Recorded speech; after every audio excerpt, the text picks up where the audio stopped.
Welcome everyone this morning. Thank you for joining us again for day 2 of our QIW 19. My name is Jim Mulshine, and I get to work with the Prevent Cancer Foundation in terms of being on the board. And we had a delightful day yesterday, remarkable opportunity to recognize some contributions by the McKees that have been absolutely foundational to the success of the early implementation of screening. A variety of topics in terms of what we need to do and where we have to go. And we're going to continue in that vein. Only today we're going to focus on the value of screening. And Dr. Yankelevitz and Andrea McKee have graciously agreed to help us with that. I'm going to start that in just a second. And I just want to let you know we also have a very exciting technical session that reviews the state of where we are in terms of AI development and tool development, in terms of streamlining and increasing the impact of screening. And then we're going to talk about our breakout groups to try to distill down to action plans for next year. So without further ado, I'd like to turn it over to Dr. Yankelevitz to kick off our opening session today. Thank you. Thank you, Jim. I just wanted to briefly say that I wanted to thank again the organizers for this meeting, Bo, Jody, and Jim. This is continues to be, for me at least, an exceptional meeting. You know, the diversity of disciplines that come together with passion to speak about these issues and how it's lasted for so long has just been, in my mind, pretty fantastic. And the sessions I'm about to present, the first one, to our panelists. First is Faisal. Hi, David. Hi, everyone. Thank you, David, for the opportunity to present to this panel today. I'm really excited and delighted to be here from Vancouver, Canada. Let me start sharing my screen. So here's my screen. I hope people can see it. Just out of the way. And here are my slides. I'm going to present these slides. So my talk is on AI-based automation. As David, you were mentioning, a picture is worth 1,000 words, probably 1,000,000 words with the amount of information that's in CT images. So a background about me, I'm a professor here in the School of Engineering Science at Fraser University in Vancouver, Canada. I'm also the Chief Scientific Officer of Voronoi Health Analytics, and here's the website. And what I'm going to talk about is, you know, they have CT scanners, they generate amazing images, the images come out, and what can we do quantitatively from these images, in addition to the diagnosis and the screening for lung cancer. And so I'm going to highlight our efforts to build something that can be quantitative for prognosis, for predicting adverse events in the future, for progression monitoring of organs and tissues, and essentially laying the groundwork for precision medicine, which is the right treatment for the right individual, the right dose at the right time. So as we all know, you know, there's this complex interplay between the disease, the host, and the intervention. We want to know how much disease the individual has. So staging the tumor and where the tumor is really important. We also then want to understand how much host there is, like how much muscle and fat there is, and what are the constellation of body habitus in this individual, because the interplay of these two decide the correct intervention for the individual. The same intervention might not be suitable for all individuals. Now, we want to decide interventions that change the disease and minimize the tumor, minimize the lung cancer, eradicate it if possible, cure it. But at the same time, we don't also want to harm the patient. So sometimes, chemotherapy might cause interstitial lung disease in some individuals and not others, or cardiotoxicity. So how can we assess how the individual is doing as they're being treated with various approaches, nutrition, lifestyle, chemotherapy, surgery, radiation, and all of that. So we built this platform that takes CT images and convert them into these nice pictorial segmentations that show the individual's body habitus in great detail. So we have skeletal muscle and lungs, of course, the heart, the aorta, the liver, the spleen, and so on, and kidneys, the bone, everything is sort of segmented. And our vision is to provide this very detailed, comprehensive assessment of the individual's body habitus, which has a lot of applications in many, many different domains. And we can generate these information to sort of show that BMI, which is commonly used as a measure of obesity or so on, is not really that accurate, as we all know. Same BMI for these 4 individuals, but if you look at, how do I move these out of the way? Yeah. if you look at these 4 individuals, the skeletal muscle is quite different among these 4 individuals. Here's 17 liters for this individual, 25 liters for this individual, 16 liters here, and 12 liters here. And this has implications for what kind of treatment is selected for these individuals and how they would fare under that treatment. The liver volumes are different, and all of these play a role. The body is a massive puzzle of interconnected parts, and everything talks to everything. There's the liver bone axis, there's the kidney cardio axis, there's brain gut axis. Everything is connected. So we cannot just look at the tumor in isolation. We also have to look at the host along with the tumor, and that's what we're trying to quantify from these images. So we can now focus more from diagnosis, which is important, to prognosis and build models that will predict not just the current state, but also what could happen based on these measurements in the future, and focus more on progression. And this, I think, is something I want to highlight more and more, is the progression of the individual as they're undergoing therapy, how different organs and tissues change as potential treatments are provided to them. So here is a segmentation of a low-dose CT from a screening CT program. And even though the low-dose CTs are, sort of lower contrast and lower quality than conventional CTs, the automation that we have with AI can now segment these very, very nicely, very accurately. And let me show you a fly through a low-dose CT. So here's low-dose CT. Okay. And so we can now look at all these organs and tissues, and I'm going to scroll through this from the bottom. So this is over here in the bottom. And as I scroll through this CT, and as we go up from the bottom to the top, we can sort of see the kidneys here, the spleen, the liver, the visceral adipose tissue, the subcutaneous in blue over here, the skeletal muscle, the bones, the aorta, and so much information is present that has massive ramifications and many, many different application areas. The lungs, of course, and as you come into the heart, you can see the epicardial fat in green, the pericardial fat in blue. And as we go up, further up, we can see the thoracic fat come over, that's above the heart region, and so on. So there's a ton of information present here. And another individual over here, you can see lots and lots of information present. You can quantify the amount of belly fat in great detail, very accurately, along with the heart region. So a chest CT is not just a record of the lung, it's also, as we know, measuring the heart and the muscle and the bones and parts of the liver and spleen. And if we add a few more inches, we can get the whole kidneys and the pancreas as well. So a lot of information in these images that we can quantify. So what can we do with this? So what can we do with this is, I think the crown jewel of body composition is within patient longitudinal assessment. And so here's one individual. This is the baseline, 3 months, 6 months, 1 year, 2 years. And we want to show a case study of what is possible with these kinds of CT images-based measurements. So we can segment these images automatically. Now, this is a lot of work. It just cannot be done by a human reader, or because it would take on the order of many, many weeks for this kind of segmentation to be done by humans. Whereas with AI running on your desktop or laptop, it will be done in 5 or 10 minutes. So what can we derive from these images? Well, here is percentage change in volume from baseline. So the baseline is 0%, and these different tissues we automatically can measure are plotted over time. So this is 3 months, 6 months, 1 year, 2 years. So in this individual, skeletal muscle is increasing in volume, and then it decreases, a little bit of 20% increase. The liver is decreasing in volume over time, and then the left kidney and the right kidney are decreasing in volume. The spleen decreases in volume first and then increases. And why is that the case?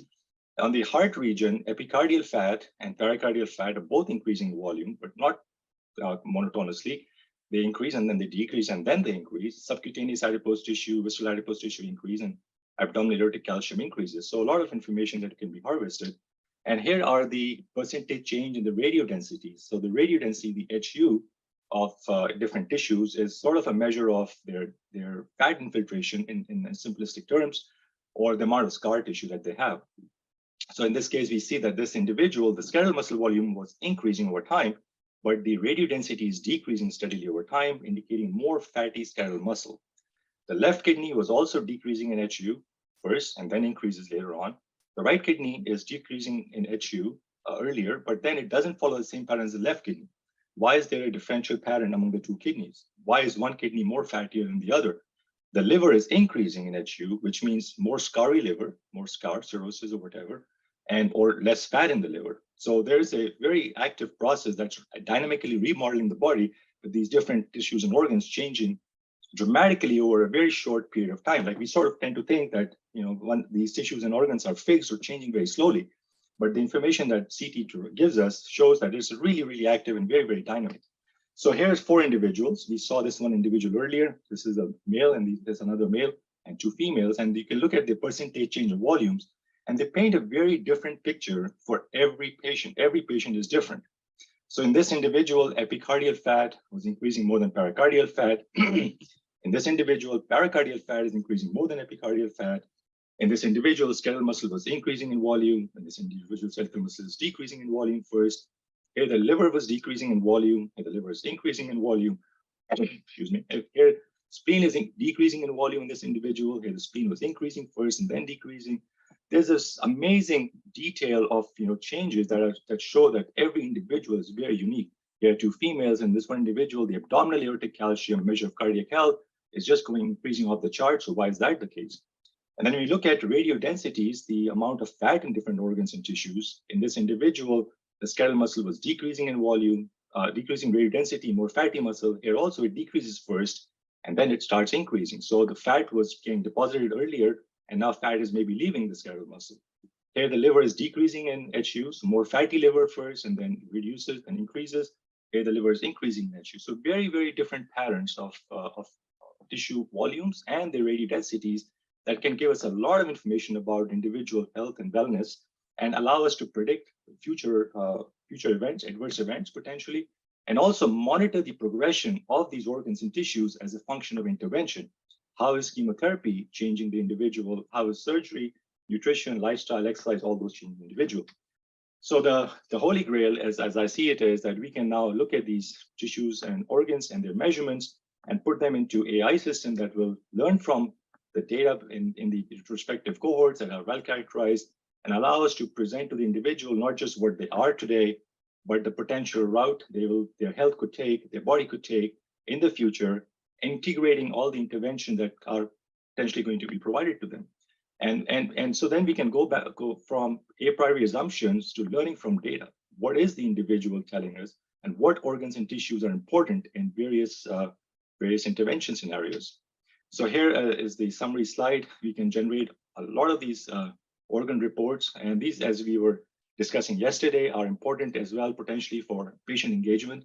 When you present this beautiful set of measurements in very visual terms, then patients get excited about their health and excited about these kinds of intervention, these kind of screening, imaging, or things that they have to go to. These can help us select optimal interventions for the patient, the right dose, the right patient, the right time. Not every patient can be given the same treatment, and we can also then look at prognosis of adverse events, what will happen down the line in the future, as well as, and I think this is really important, monitoring organs for progressive change from disease interventions. And this is what I think is potentially missing from these images today. The images are looked at qualitatively, but quantitative assessment of organ changes and as a function of intervention is potentially something very exciting and powerful that can be extracted from these images. And the usual markers of emphysema and adverse cardiac events and metabolic assessments, sarcopenia, breast bone, and kidney stone, and so much is possible from these screening CT images right now. So with that, I'll end my talk and hand it over to you. So thank you, David, for this opportunity. Our next panelist is Dr. Susan Freed from Mount Sinai. Susan, please.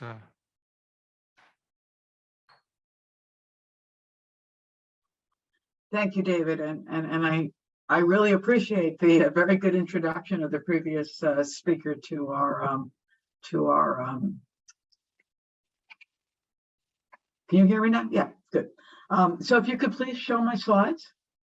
So as our previous speaker pointed out, that adipose tissue is distributed throughout the body.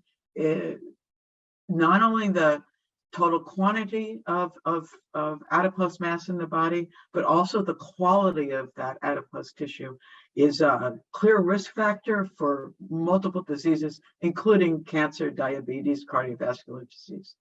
And I think there's clearly, as David has implied, a real opportunity to incidental imaging of adipose tissue when you're doing screening is a really extraordinary opportunity. And what people are doing now is looking at the quality as well as the quantity of fat.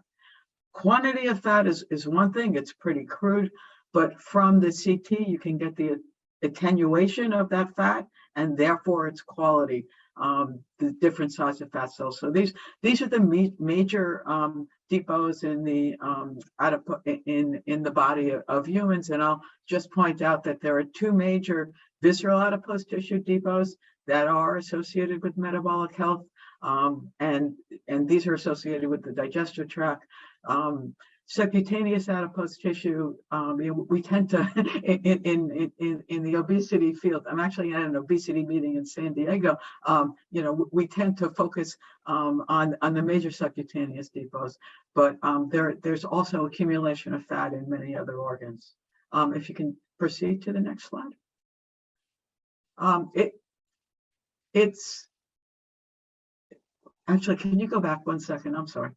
Thank you very much. So it's really important to realize that there are, as the previous speaker pointed out, there are smaller depots which are very organ specific. Very elegant studies very early on by Caroline Fox in the Framingham's health study showed that she could look with CT at the density of the adipose tissue and therefore infer its quality. Adipose tissue is 14% water, and that can vary widely with metabolic health. And the particular size of specific depots in these minor places is really important. These depots are developmentally distinct. They are metabolically distinct. And I think with AI, we can learn a lot about the quality of adipose tissue in addition to its quantity. Total body fat is not a great predictor. It's where the fat is in the body and its particular association with different organs that impacts total metabolic health. So if you can proceed to the next slide, and then this just shows very similar to what the previous speaker said, but they're perivascular fat, pancreatic fat. These are can clearly be used to infer differences in metabolic health. And what this slide emphasizes that metabolically healthy obese individuals might have a lot of subcutaneous fat. Metabolically unhealthy individuals have a paucity of subcutaneous fat and more visceral fat. But over and above that, the quality of that fat is really what's critical to metabolic health. Next slide, please. This is just another example of epicardial fat, as the previous speaker mentioned. So final slide. Okay, can you go to the next slide, please? So you're not going to get this in a lung cancer screening, but this is just a DEXA that shows a very important aspect of fat distribution and obesity to some extent, but it's largely independent of obesity. It is now fairly well established that the fat above the waist, subcutaneous as well as visceral, is deleterious to metabolic health, whereas literally there is a protective effect of lower body fat. And even though you may not capture this in a screen of lungs, physicians, it's not that difficult to look at the shape of the individual, and there are many ways to do that. So body shape is really important. It's linked to metabolic disease. It's the studies on cancer are not as extensive, but they're beginning to show very interesting things. So the diversity of fat, the quality of fat, as well as the quantity of fat is very important. Thank you. Okay, thank you, Susan. I just want to say that I listened to a lecture that Susan gave at Mount Sinai about fat and fat distribution, and it was absolutely eye-opening for me. And you're hearing sort of some of that here, just how important it is, and our ability to measure it. And this is just going to improve, and how it impacts wellness as well as even prognosis for disease. It's just incredible.